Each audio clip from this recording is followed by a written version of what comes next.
Yo sahabat sektor 7 semuanya, jumpa lagi dengan Mimin ya guys.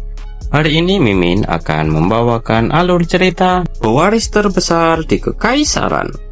Sebelum kita masuk ke ceritanya, Mimin ucapkan terima kasih sudah bersedia untuk klik video ini. Dan jangan lupa dukung Mimin dengan cara subscribe, like, komen, serta share videonya ya guys. Semoga kalian semua terhibur. Jika ada yang mau berdonasi, boleh ya guys. Link ada di deskripsi. Tak perlu menunggu lama lagi, langsung saja kita masuk ke videonya. Pada video kali ini diceritakan bahwa Estelle tiba di istana kediaman putra mahkota menaiki kereta kuda. Di sana Estelle disambut oleh bawahan putra mahkota dan dia terkejut karena ternyata Tuan Muda Valois datang bersama Estelle. Menanggapi hal itu, Alonde pun beralasan jika namanya memang tak ada di dalam daftar undangan. Namun dirinya datang ke sini sebagai pendamping. Seharusnya itu tak jadi masalah. Sedangkan Estelle dalam hatinya berujar kemungkinan ini merupakan jebakan dari putra mahkota, namun dirinya harus tetap menghadapinya. Lalu setelah itu mereka pun berjalan memasuki istana Arile dengan dipandu oleh bawahan putra mahkota. Dalam perjalanannya itu, Alonde sembari tertawa berujar kepada Estelle bahwa dirinya tak pernah menyangka kesempatan menjadi pendamping akan datang secepat ini. Dalam perjalanannya itu, Alonde sembari tertawa berujar kepada Estelle bahwa dirinya tak pernah menyangka kesempatan menjadi pendamping akan datang secepat ini. Dan Estelle pun mengungkapkan rasa terima kasihnya kepada Alonde yang telah bersedia menggantikan Eynard untuk menemaninya. Sambil tersenyum, Alonde pun menanggapinya dengan berujar jika mulai saat ini dirinya lah yang akan lebih sering mendampingi Estelle. Tak lama setelah itu mereka berdua pun sampai di tempat pesta diadakan. Terlihat bahwa di sana banyak tamu undangan yang datang, dan juga beberapa orang mendatangi Estelle untuk menyapanya. Dikarenakan kejadian yang tiba-tiba itu, Estelle pun terkejut karena melihat Jean Lambert yang sosoknya biasa digunakan oleh Claude saat bertemu dengan dirinya. Estelle mengira dia adalah Claude, akan tetapi Lambert pun seperti bingung karena Estelle menatapnya seperti itu. Kemudian sambil tersenyum dan penuh rasa hormat memperkenalkan dirinya yang bernama Jean Lambert. Estelle pun menanggapinya dengan tersenyum sembari menanggapi sapaan dari Lambert dengan memanggilnya Baron. Namun hal itu malah membuat Lambert terkejut karena Estelle bahkan tahu gelarnya. Sedangkan Estelle terlihat menjadi salah tingkah menyembunyikan kegugupannya. Tak lama setelah itu, Yang Mulia Putra Mahkota pun memasuki ruangan pesta itu dengan menuruni tangga dan langsung mendekat mendatangi Estelle untuk menyapanya. Estelle pun tersentak mendengar sapaan Putra Mahkota itu. Kemudian Putra Mahkota pun berjongkok di depan Estelle sembari meminta apakah dirinya boleh meminjam punggung tangannya. Mendengar hal itu secara refleks, Estelle mengulurkan tangannya ke depan walaupun sebenarnya dia tak berniat untuk melakukannya. Lalu Putra Mahkota pun mencium punggung tangan Estelle itu. Sontak hal itu membuat Estelle sangat terkejut, bak tersambar petir. Lalu Putra Mahkota pun memperkenalkan dirinya yang bernama Johann Garnet Asterus dan memberi salam kepada pewaris keluarga Mercedes. Dengan sedikit canggung, Estelle pun mengatakan jika seharusnya dirinya lah yang memberi salam kepada Putra Mahkota. Namun dalam hatinya berkata lain karena dirinya ingin segera mencuci tangannya. Kejadian itu pun membuat heboh para tamu undangan yang mengomentari tindakan Putra Mahkota yang menunjukkan kesopanan yang se-ekstrim itu meskipun Estelle adalah putri Mercedes. Dan mereka mengira jika Putra Mahkota menyukai Estelle. Kemudian Putra Mahkota pun beralasan kepada Estelle bahwa memang dirinya lah yang seharusnya memberi salam sejak awal dan meminta maaf karena baru bisa meluangkan waktunya sekarang. Akan tetapi tiba-tiba Alonde memotong pembicaraan mereka berdua dengan menyapa Putra Mahkota. Sontak hal itu membuat Estelle mundur menjauh dari mereka berdua. Tak sampai di situ saja, dengan senyuman canggungnya Putra Mahkota pun menanggapi perkataan Alonde dengan mengatakan bahwa bukankah dia adalah tuan muda ketiga dari keluarga Valois. Lalu berterima kasih telah datang ke acara ini walaupun dirinya lupa untuk mengundangnya. Dengan sedikit kesal, Alonde pun mengatakan jika dirinya tahu bahwa dirinya adalah tamu tak diundang. Namun mereka saling beradu argumen hingga suasananya pun menjadi kurang kondusif dengan ketegangan itu. Kemudian putra mahkota pun mengalihkan pembicaraan dengan menanyakan apakah Estelle sudah menyapa orang-orang yang ada di tempat ini. Sontak hal itu membuat Alonde tambah kesal dengan kelakuan putra mahkota itu. Sedangkan Estelle pun menanggapi pertanyaan putra mahkota itu dengan mengatakan jika dirinya sudah menyapa Baron Lambert sebelumnya. Sambil tersenyum, putra mahkota pun mengatakan jika Lambert merupakan salah satu teman lamanya. Namun Estelle malah mengira jika Lambert ada di sisi putra mahkota dengan raut muka yang canggung. Tak lama setelah itu, musik dansa pun terdengar bergema di tempat itu. Dan Estelle merasa sesak dan campur aduk sembari dalam hatinya mengeluh jika sepertinya saat ini orang-orang lebih banyak menyapa dirinya dibanding saat debutantenya. Lalu Estelle pun memanggil Alonde serta berpamitan jika dirinya ingin pergi ke teras sebentar. Mendengar hal itu, Alonde pun mendekat ke arah Estelle lalu menanyakan apakah dia baik-baik saja sendirian tanpa dirinya. Estelle pun merasa jika dirinya akan baik-baik saja pergi sendiri karena dirinya memiliki artefak yang sudah diberikan oleh Alonde sebelumnya. Mendengar hal itu, Alonde pun dengan sedikit khawatir tak mempermasalahkannya dan mengatakan bahwa sebentar lagi dirinya juga akan menjemput Estelle. Lalu setelah itu diperlihatkan bahwa Estelle sedang berada di teras sendirian. Akan tetapi Estelle dikejutkan dengan kedatangan putra mahkota yang menyusulnya dari belakang. Putra mahkota pun menanyakan apakah Estelle saat ini sedang mencari udara segar. Karena entah kenapa angin di istana Arile terasa sangat menyegarkan.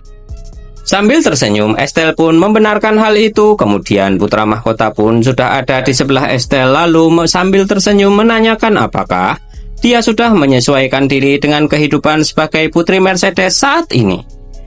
Menanggapi hal itu, Estelle pun mengatakan jika semuanya masih sangat asing baginya. Namun sekarang dirinya bisa mengenakan gaun yang lebih mahal dari yang pernah dirinya impikan sebelumnya. Dan dengan malu-malu menambahkan jika dirinya saat ini juga bisa berbicara dengan Yang Mulia Putra Mahkota seperti ini. Mendengar jawaban Estelle itu, putra mahkota pun tersenyum karena Estelle terlihat menggemaskan. Dan juga dalam hatinya berujar bahwa sepertinya dia hanyalah perempuan biasa yang seperti anak domba yang mudah ditangani. Kemudian sambil melirik ke arah putra mahkota, Estelle pun mengatakan bahwa apakah putra mahkota tahu apa yang lebih menakjubkan lagi. Dirinya mendapatkan air mata naga yang dikirimkan secara langsung dalam sebuah kotak oleh bibinya, yang bahkan dirinya tak pernah tahu di mana keberadaannya. Mendengar hal itu, ekspresi putra mahkota pun mendadak berubah karena terkejut dengan apa yang Estelle katakan itu. Sedangkan Estelle sudah menduga jika putra mahkota pasti tahu sesuatu dengan menunjukkan ekspresi seperti itu. Karena kemungkinan bibinya mengirimkan secara langsung itu hampir tidak mungkin. Akan tetapi putra mahkota berusaha bersikap tenang sembari mengatakan jika karena hal itu Estelle pasti merasa sangat bahagia. Namun di sisi lain, Estelle malah merasa kesal karena putra mahkota tak menjawab apapun yang dirinya pertanyakan. Dan dalam hatinya berujar bahwa padahal dirinya sudah berusaha memberanikan diri agar tak gemetar, tapi dirinya tetap masih takut. Lalu bertanya-tanya dalam hatinya apakah putra mahkota mengancam bibinya dan mungkin ke depannya dirinya juga akan mendapatkan ancaman itu. Akan tetapi Estelle pun menepis kekhawatiran itu dan berusaha untuk menjadi tenang lagi agar tak ketahuan jika dirinya saat ini sedang gelisah. Kemudian lamunan Estelle pun disadarkan oleh putra mahkota dengan mengatakan jika Estelle tak keberatan dirinya ingin menanyakan sesuatu kepada Estelle, yaitu dengan muka yang sedikit menyeramkan menanyakan mau sampai kapankah Estelle akan mengandalkan keluarga Valois. Tentu saja keluarga Valois adalah keluarga yang hebat, namun penghuni rumah itu semuanya hanyalah seorang laki-laki. Jadi dirinya berpikir bahwa Estelle akan merasa terbebani jika mengandalkan mereka dalam waktu yang lama. Akan tetapi dengan keberanian yang dikumpulkannya, Estelle pun mengatakan entahlah, karena sepertinya dirinya akan terus berhutang budi kepada mereka. Namun dengan senyuman liciknya putra mahkota pun mengatakan jika sebenarnya dirinya memiliki beberapa rumah mewah yang kosong dan cukup mewah untuk ditinggali. Meskipun rumah itu tak cocok dengan status putri Mercedes, tapi Estelle bisa menggunakannya sesuka hati jika dia tak keberatan. Mendengar hal itu, Estelle pun semakin geram sembari dalam hatinya berujar jika seharusnya dia mengembalikan harta benda Mercedes yang disita, bukan malah menyerahkan rumah yang ia miliki. Kemungkinan dia mengabaikan dirinya dan juga keluarganya. Kemudian Estelle pun mengucapkan rasa terima kasihnya atas tawaran dari putra mahkota itu, karena dirinya belum ada rencana untuk meninggalkan rumah keluarga Valois dalam waktu dekat. Mendengar jawaban itu, putra mahkota pun meminta maaf kepada Estelle karena tawaran darinya yang lancang. Hanya saja dirinya sedikit khawatir kepada Estelle. Bagaimanapun juga, Estelle adalah seorang wanita yang harus tinggal sendirian di tempat yang hanya dihuni oleh laki-laki. Jika mereka kehilangan akal sehatnya karena gejala ledakan kekuatan, itu akan membahayakan Estelle. Apalagi mereka adalah pria yang bergairah di usianya saat ini. Mendengar apa yang putra mahkota katakan itu, kesabaran Estelle pun habis dan dengan mengeluarkan kemarahannya, Estelle menjelaskan bahwa putra Duk bukanlah orang yang pantas dicurigai seperti itu. Jadi dirinya mohon agar putra mahkota tak mencurigai mereka. Mendengar jawaban Estelle itu, putra mahkota pun terlihat sangat kesal, sembari dalam hatinya berujar beraninya dia marah seperti itu kepada dirinya. Dan kepercayaannya kepada keluarga Valois ternyata lebih kuat dari perkiraannya. Bisa diartikan bahwa orang yang memungutnya duluan adalah pemiliknya, namun dirinya yakin bisa memenangkan Estelle dengan cepat. Lalu setelah itu putra mahkota pun mengatakan kepada Estelle bahwa sepertinya Estelle sudah salah paham. Kemudian di balik jendela terlihat Alonde yang memasang muka cemas dan dipanggil oleh Estelle. Karena hal itu, Estelle pun pamit undur diri sembari meminta maaf kepada putra mahkota dan dirinya juga sudah tak ada lagi yang ingin dibicarakan dengannya. Kemudian Estelle pun meninggalkan putra mahkota di sana dan putra mahkota terlihat sangat kesal dengan kejadian itu. Setelah itu diperlihatkan Estelle yang sedang bersama dengan Alonde. Alonde menanyakan apakah Estelle baik-baik saja karena saat ini wajahnya terlihat sedikit pucat. Lalu menanyakan apa yang mereka bicarakan hingga membuat Estelle pucat seperti itu. Dengan sedikit tertekan, Estelle pun mengatakan jika putra mahkota tak mengatakan apa-apa. Dan dalam hati berujar jika dirinya memang tak ingin berlama-lama ada di tempat itu karena dirinya takut jika apa yang dirinya lakukan akan menjadi masalah untuk keluarga Valois. Kemudian Estelle pun meminta izin kepada Alonde untuk mencuci tangannya. Akan tetapi Estelle terlihat tersesat saat ingin mencuci tangannya karena dirinya tak melihat satu orang pun di tempat itu. Tak hanya itu, tiba-tiba Estelle mendengar sebuah suara aneh. Estelle pun bertanya-tanya suara apa itu, namun tiba-tiba dirinya tersandung dan tangannya menyentuh tombol rahasia yang ada di dekatnya. Dan terlihat ada tangga menuju ke bawah. Estelle pun mengira jika suara aneh itu kemungkinan berasal dari tempat itu. Akan tetapi tiba-tiba suara penjaga pun muncul dan mengagetkan Estelle. Penjaga itu pun mengatakan jika tak seorang pun diperbolehkan memasuki kediaman putra mahkota dan menanyakan siapakah identitasnya. Mendengar hal itu, Estelle pun terkejut karena tempat menyeramkan ini merupakan kediaman putra mahkota. Berarti dirinya harus segera kabur dari tempat ini. Namun dengan jarak seperti ini dirinya pasti akan segera tertangkap. Akan tetapi Estelle pun terselamatkan karena tiba-tiba Baron Lambert berada di belakang para jurid itu dan memujinya karena sudah bekerja keras. Lalu mengatakan bahwa seharusnya sekarang adalah waktunya para penjaga untuk berganti shift. Namun karena di sini Baron pun menanyakan apakah terjadi sesuatu di sini. Penjaga itu pun menjelaskan bahwa dalam perjalanannya pulang dirinya melihat bayangan mencurigakan di kediaman putra mahkota. Mungkin dirinya salah lihat. Sedangkan Estelle saat ini merasa terkejut karena ada sihir yang membuatnya tak terlihat. Dia pun mengira jika kemungkinan Lambert saat ini sedang membantunya. Karena itu Estelle pun tak menyia-nyiakan kesempatan itu untuk keluar dari sana. Dan Lambert pun hanya tersenyum melihat Estelle bisa keluar dari tempat itu. Kemudian setelah itu di kediaman Valois, Estelle pun menceritakan apa yang telah dia temukan di kediaman putra mahkota kepada keluarga Valois. Estelle menjelaskan kepada Lloyd bahwa jika dilihat dari ekspresi putra mahkota, sepertinya dia tahu di mana keberadaan bibinya saat ini. Sedangkan Lloyd yang mendengar hal itu pun terkejut dan menginfokan kepada Estelle bahwa rumor tentang putra mahkota yang menginginkan air mata naga sudah lama beredar. Dan dalam hati Lloyd pun berujar jika putra mahkota berbeda dengan kaisar saat ini yang menginginkan situasi yang damai. Putra mahkota adalah orang yang sangat ambisius. Tak hanya itu, Estelle juga menjelaskan bahwa dirinya juga menemukan tempat yang tampak seperti ruang bawah tanah di Istana Arile.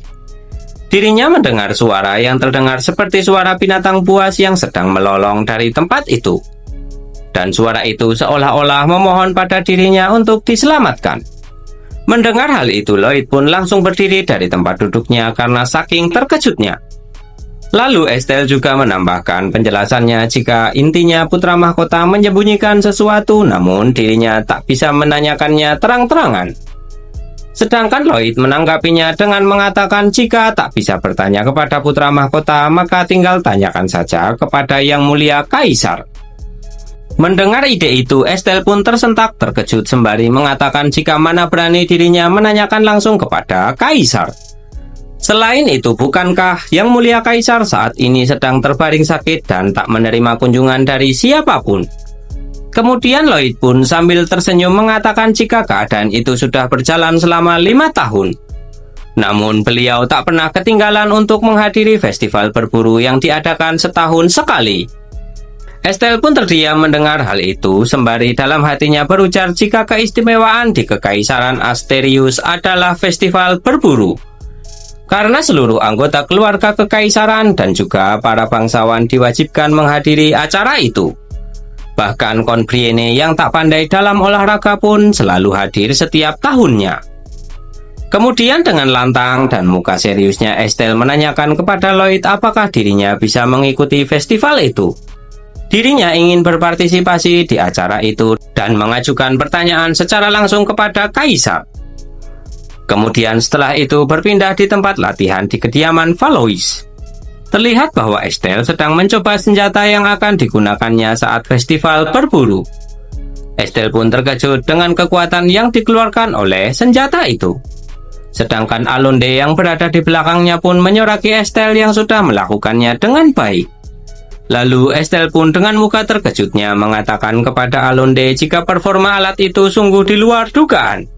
Kemudian Alonde menanggapinya dengan mengatakan jika hal itu menandakan bahwa kekuatan sihir yang dimiliki oleh Estelle sangat luar biasa. Karena alat itu seperti tormentum yang dipengaruhi oleh sihir dari penggunanya.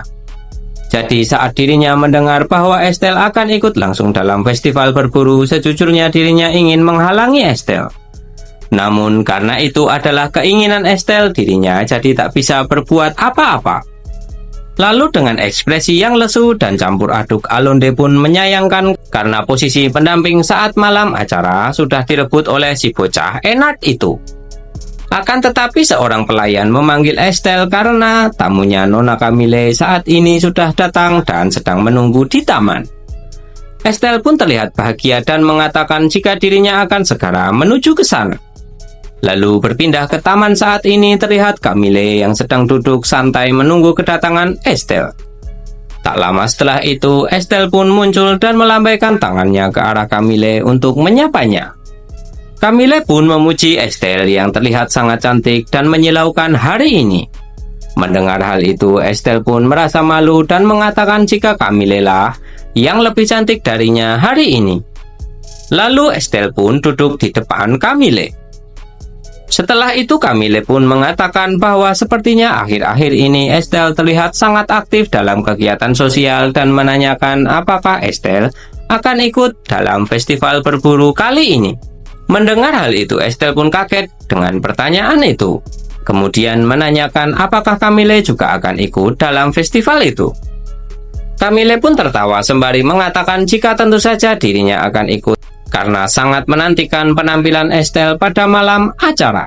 Estelle pun menghela nafasnya sembari dalam hatinya berujar jika ternyata yang dimaksud bukanlah festival berburu melainkan malam festival berburu yang ingin didatangi oleh Camille. Lalu Camille pun mengeluh kepada Estelle karena malam acara festival berburu semua desainer gaun yang bagus sudah penuh dipesan. Jadi meminta saran kepada Estelle apakah dia memiliki kenalan desainer yang bisa dikenalkan kepada dirinya. Sambil tersenyum dan meminum teh dari cangkirnya, Estelle pun mengatakan jika Camille sungguh beruntung karena dirinya bisa memperkenalkan seseorang kepada Camille. Mendengar hal itu, Camille pun merasa lega dan menanyakan apakah Estelle mengetahui rumor yang sedang beredar saat ini. Katanya akan ada tamu istimewa yang datang di acara festival berburu. Dan menurut yang dirinya dengar, yang datang adalah Grand Duke. Akan tetapi belum selesai dengan perkataannya itu, Camille pun dikejutkan dengan kemunculan binatang roh yang keluar dari balik baju Estelle dan mendekat ke arah Camille. Sontak hal itu membuat Camille senang bukan kepalang dengan wajah yang berbinar-binar dan mengira roh itu adalah kelinci peliharaan Estelle. Akan tetapi Estelle pun menyangkal hal itu lalu meminta roh itu kembali kepadanya. Dia bukanlah peliharaan, melainkan dirinya hanya menjaganya untuk sementara waktu. Dengan ekspresi seriusnya, Camille pun berujar bahwa dirinya sudah menduga jika Putri Mercedes memanglah hebat sebagai keluarga yang bisa menguasai binatang suci dan bisa menangkap roh. Dengan sedikit malu-malu, Estelle pun menanggapinya dengan mengatakan bahwa semuanya tak seperti apa yang Camille kira. Kemudian malam acara festival pun tiba. Terlihat bahwa Camille juga ada di acara itu dan banyak juga para bangsawan yang datang ke sana. Keramaian itu bukanlah tanpa alasan. Keramaian itu disebabkan oleh rumor bahwa akan ada tamu istimewa yang datang ke acara itu. Dan juga semua orang sedang membahas tentang rumor itu. Lalu Estelle pun datang ke sana ditemani oleh Enar. Sesaat setelah memasuki ruangan itu, Estelle pun beradu tatap dengan Camille sembari dalam hatinya berujar jika ternyata Camille mengenakan gaun yang dibuat oleh Madame Odeli, yang ia perkenalkan serta merasa senang jika Camille menyukainya. Akan tetapi tiba-tiba dua orang anggota dewan berebut untuk menyapa Estelle dan beradu mulut di depannya. Melihat hal itu, Enar pun memisahkan mereka berdua dengan tujuan agar mereka bisa keluar dari situasi menyebalkan itu. Lalu mereka berdua pun berlalu meninggalkan anggota dewan itu. Enar juga menjelaskan bahwa mereka berdua adalah anggota dewan yang berada di pihak oposisi dan suksesi. Mendengar hal itu, dalam hati Estelle pun mengatakan jika fraksi suksesi adalah fraksi yang bersikeras agar kaisar yang sakit segera menyerahkan tahta kepada Johann sang putra mahkota. Dan fraksi oposisi adalah fraksi yang mengatakan jika saat ini belum waktunya untuk menyerahkan tahta kepada Johann. Dan dirinya juga mendengar bahwa fraksi suksesi telah mendapatkan banyak dukungan dari para bangsawan. Kemudian Estelle pun disadarkan oleh lamunannya dengan panggilan dari Camille. Dengan sopan, Camille pun menyapa Estelle dan Enar. Lalu meminta izin kepada Enar untuk meminjam Estelle sebentar. Namun dengan senyuman penuh arti, Enar pun menanggapi dengan mengatakan bahwa apakah dirinya bisa mempercayai Camille untuk menjaga Estelle dari serangga-serangga yang sedang mengejarnya saat ini. Tak menghiraukan hal itu, Camille pun menantang Enar dengan berkata bahwa dirinya akan memperlihatkan siapa yang memiliki keterampilan lebih baik antara mereka berdua dan langsung menarik Estelle untuk pergi ke suatu tempat. Sontak jawaban dari Camille itu membuat Enar menjadi kesal, namun dirinya tak bisa berbuat apa-apa. Kemudian setelah itu terlihat bahwa saat ini Estelle sedang berkumpul bersama dengan beberapa bangsawan wanita muda bersama dengan Camille. Di sana Camille mengatakan bahwa sebelumnya dirinya melihat Tuan Baldurs dan Tuan Ian mendekati Estelle. Dan mengira bahwa sepertinya Estelle merasa jengkel karena banyak orang yang mencoba untuk mendekatinya. Akan tetapi Estelle pun menyangkal hal itu. Sedangkan seorang wanita bangsawan yang ada di sana berkata jika mereka saat ini juga sedang mendekati Estelle. Namun Camille pun dengan bangga mengatakan bahwa dirinya adalah pengecualian karena hubungannya dengan Estelle adalah persahabatan. Lalu wanita lainnya pun bergumam dan menanyakan kenapa tak ada kabar dari orang itu. Dan wanita yang lain pun ikut larut dari pembahasan tentang rumor itu kecuali Estelle yang tak tahu sama sekali dengan apa yang sedang mereka bicarakan saat ini. Camille pun terkejut dan kaget karena dirinya lupa memberitahu Estelle tentang rumor yang sedang hangat dibicarakan saat ini. lalu menjelaskan bahwa rumor inilah yang ingin dirinya sampaikan saat berkunjung ke pesta teh Estelle sebelumnya. Namun belum selesai Camille menjelaskan, tiba-tiba keributan pun terjadi di tempat pesta itu dan membuktikan bahwa rumor yang dibicarakan sebelumnya bukanlah omong kosong belaka. Keributan itu ditimbulkan oleh kemunculan dari Grand Duke Karlstein yang muncul di pesta itu dan membuat semua orang pun terpana dengan ketampanannya. Bagaimanakah kelanjutan ceritanya? Kita lanjutkan di video berikutnya ya guys. Terima kasih sudah menonton. Jumpa lagi dan bye-bye.